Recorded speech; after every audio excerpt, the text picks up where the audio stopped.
Greetings, my fellow intellectuals and bookworms. Today it's time for another video. Today we're going to be doing another one of our film theories.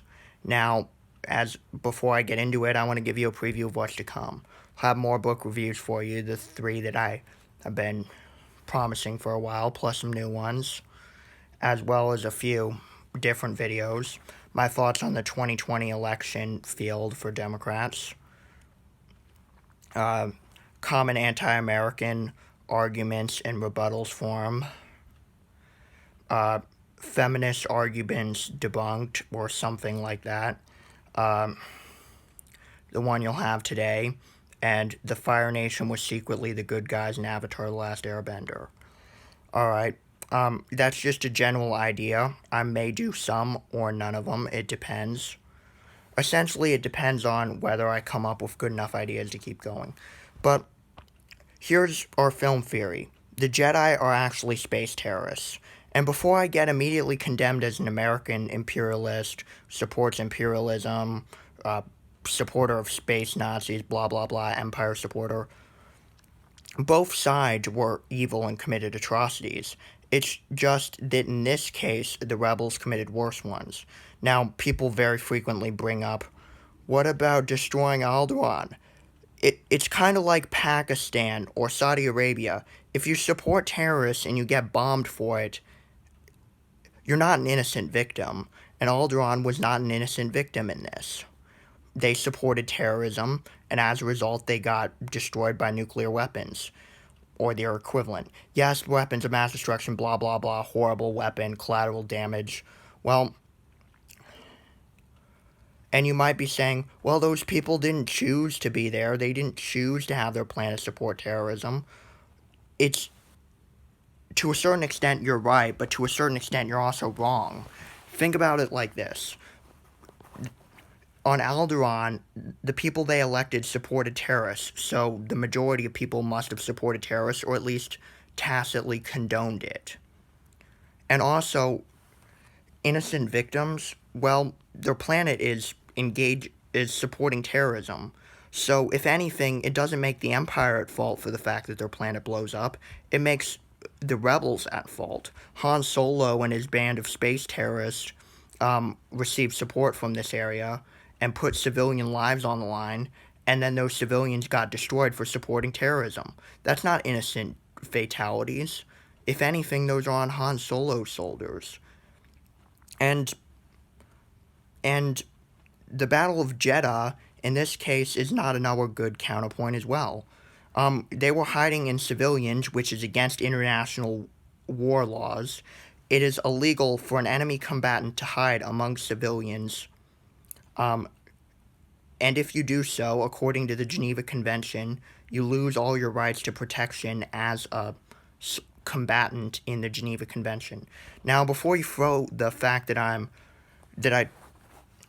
said that I'm a cultural relativist who supports not judging societies by our standards, the only standards we can look at are our standards. First of all, they're a fictional society, so the rules don't apply there. And second of all, when we look at fictional societies, to a certain extent, we kind of have to look at them through our own personal lens. For example, if you're a neo-Nazi and you're reading a book about a neo-Nazi society, you see it as good. Whereas if you're any sane person, you see that society, and you read the same book, you see it as a hate-filled, racist dictatorship. So we can only really judge them by our society. And before you say, but does the Geneva Convention even exist in this time, in this world? Did they even sign something like this? Well, to a certain extent, both societies seem civilized, so it seems almost inconceivable that they wouldn't agree to some ground rules on war. And second of all, even if there's no law against it, does not necessarily mean that the activity is bad. For example, eating while driving kills hundreds of people in the U.S. a year. But unlike texting while driving, it is not illegal. Same with applying makeup. In this case, we have to look at it from a moral standpoint. And we have three shades to help us: black, white, and gray. Black is obviously evil, white is okay, and gray is somewhat in between. In this case, using civilians as human shields clearly goes in the evil column. Blowing up a planet would go in the evil column, but the fact that they're smuggling weapons and supporting terrorism puts it in the gray column. Blowing up Jeddah would be in the evil column, but the fact that terrorists were hiding among civilians also puts it in the gray category. In this case, you have to think of it this way. Innocent people were getting killed.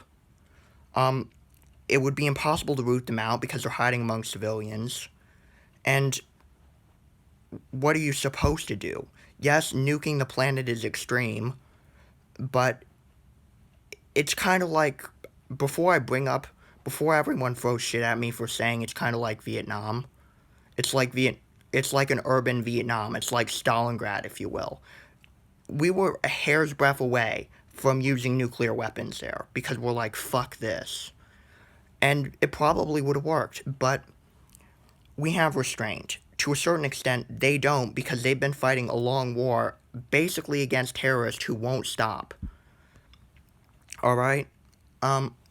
So, it might be an extreme solution, but it eliminated the problem, and it was really the only thing they can do. Blowing up the Death Star, yes, it's a weapon of mass destruction, but you aren't allowed to strike military targets without first notifying them. So again, war crime.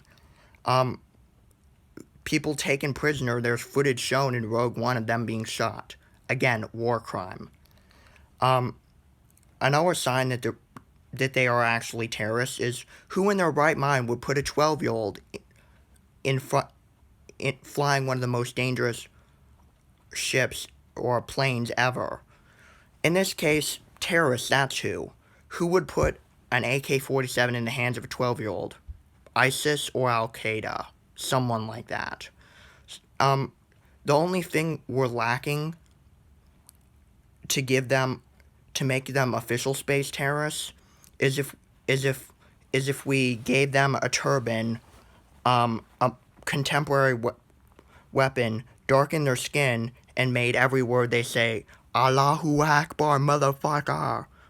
You know what I mean? So, in general, the only reason why we sympathize with them is they're supposed to be the good guys. They're supposed to appear to be the good guys. And the stories go a good deal of the way towards making them look like the good guys by casting Imperial, everything the Empire does is an atrocity, while glossing over the fact that blowing up the Death Star killed thousands of people and violated international law. So we're supposed to sympathize with them, and that's the genius of it. If we were looking at it objectively, we'd be like, how are they supposed to be the protagonists? They're evil. But essentially what we're sympathizing with is an Osama bin Laden figure, if you will. Obi-Wan is hiding in a cave, and he wears robes. Can you honestly spell space Osama bin Laden? So, I think the evidence is there to say that the rebels are unfortunately terrorists. Yes, and people point out that overthrowing the government means that Palpatine is not in control. Well, if you actually watch the scene, you see that the system was dissolved into an empire through a vote of senators who are popularly elected. So that doesn't necessarily mean everything the country does from that point on is legitimate. It just means that the election itself and the results are legitimate. And yes, you could make the argument that it's like the Hitler-like thing where he got power in 1933 and then that was the last election and he only won because he suppressed his opponents and got 33% of the vote. But